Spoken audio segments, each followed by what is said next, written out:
Yan. Magandang tanghali mga lods, mga idol. Yan. Welcome dito kay Tony's Vlog. Ipakita ko na sa inyo yung aming natapos na trabaho.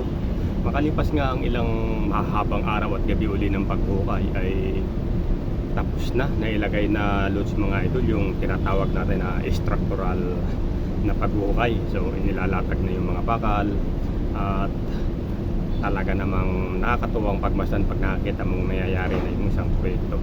At dito nga mga lods, makikita nyo ay ilalatag na yung mga bakal na siyang magsisilbing pundasyon ng isang panib.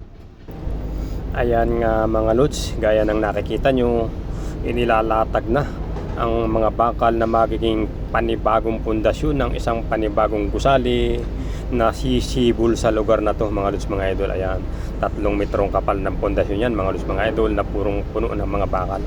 Ayan, at mula nga sa lugar na ito ay tatayo, matutubo ang isang panibagong gusali na magiging magsisilbing tanda at palatandaan sa mga susunod pang panahon kung kayo ay magagawi sa lugar na ito. Ayan, ang panibagong pundasyon ng isang bagong gusali mga lods, mga idol, itinatayo na mula sa isang malalim na hukay na pinagtulong-tulungang hukayin ng mga uring manggagawa.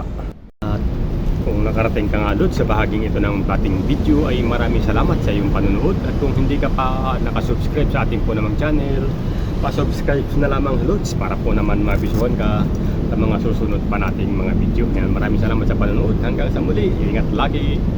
Bye bye.